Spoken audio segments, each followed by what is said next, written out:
Coach, obviously looking at Iowa State's team, they have a lot of good scoring options and scoring threats. What have you seen from them on film so far? Well, they're scary on film. When you watch them against West Virginia, they should have beat West Virginia. They had West Virginia on the road, had an unbelievable opportunity to win on the road at West Virginia, which is hard to do. I know that personally. And then they played Baylor incredibly tough at home. I mean, this is a 1 seed and a 2 seed. They're very talented. Bolton, their starting point, number 45, is a really good player. He's out of Virginia originally. Just really, really skilled. Excellent passer, excellent scorer, shoots it strong, tough, very good player.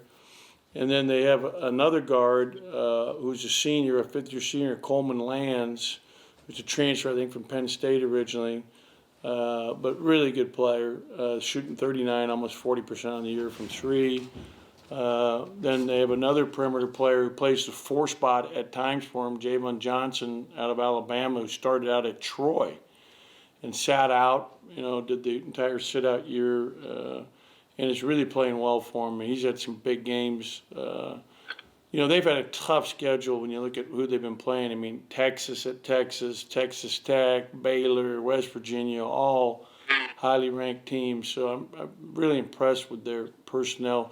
And then Solomon Young, their starting center, who's been starting there for the last few years, is a really good big who can score in a lot of ways around the basket, left shoulder, right shoulder, shoots it faced up, very good offensive rebounder. They've got talent.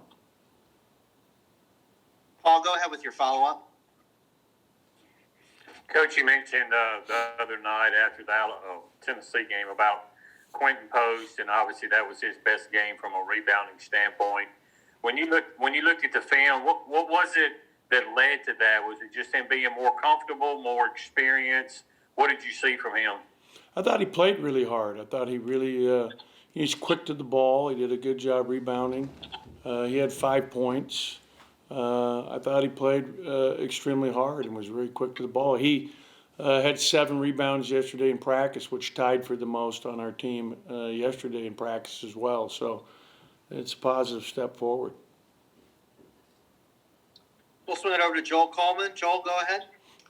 Yeah, we heard you mention after the last game, and I think Iverson mentioned it too, about turnovers and how much they've kind of hurt you the last couple of games. And I guess when you look at the big picture of this team, you've obviously seen some good things the last couple of games, even though you lost. But is turnovers kind of the big thing right now that you're focusing on? Is that kind of, as you look at the big picture of this team, is that the biggest issue you see right now? Yeah, in fact, yesterday in practice, every single turnover we stopped practice to either do push-ups or sprints. So that's where we are. Anytime we turn it over, we're stopping practice now, and we're going to be accountable for it right then and there. I mean, hopefully that's going to help us. We'll swing it up to Columbus and John Sokoloff. Just a reminder to queue your questions up in the chat if you have them. John, go ahead. Ben, kind of going off that, is there anything else you guys are going to change about your, kind of approach offensively, or is it really just like the turnovers that you guys are really just trying to, tighten up? We're trying to tighten up the turnovers. I mean, if you look at the last 2 games, John, I think Alabama's turnovers led to 18 points, and in the game against Tennessee, it led to 23 points. If we can, half those, which is what we need to do, and then we win both those games. That's a huge part that we need to really focus on is just having less turnovers. And what have you kind of seen, like, from your guys on the defensive standpoint, these last couple of games? Is there anywhere you want to see them improve on that end, and have you been pleased with it? Yeah, we've done a good job defensively as a whole in both those games. The last 2 games, transition D has been good. We outboarded Tennessee by 12, who's a really good rebounding team. We have done a good job in our help defense. I think Tennessee shot, I don't know, for the game it was like, maybe 40%, 38, 40%. It was really low. So our defense was excellent against them, and it was good against Alabama, even though Alabama, shot 40, made a fair amount of their threes. I think they made, 38% of their threes. That was a difference in that game. But our defense has been good. I've been very pleased with our defense.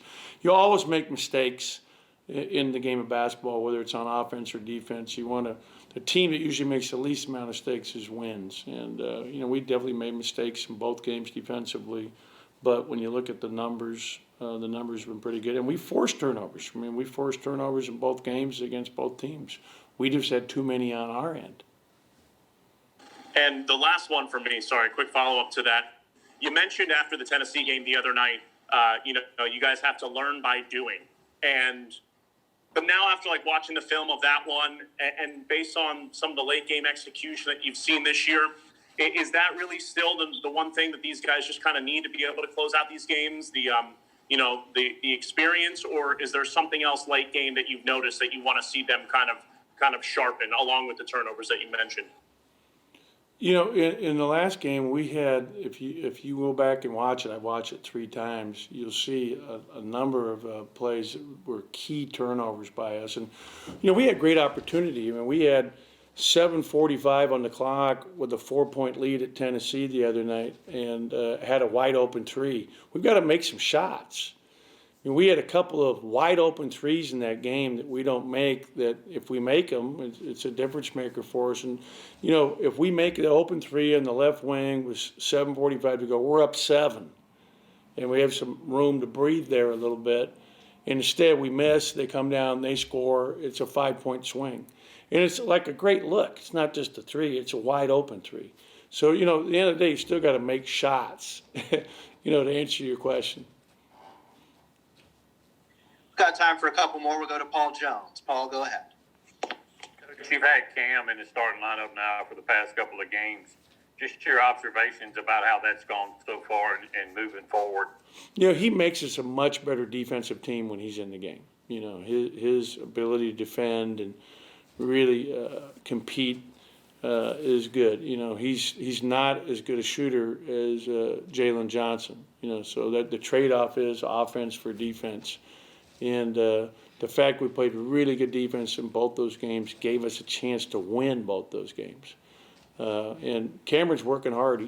We're in the gym right now working on shooting. We have a bunch of guys in today. And I'm really, excited about his development. And Jalen came in today and got shots up. And I'm not going away from Jalen. I got to give him some more minutes. But I'm pleased with what he brings to us in terms of energy and toughness and overall defense. Cam doing a very good job.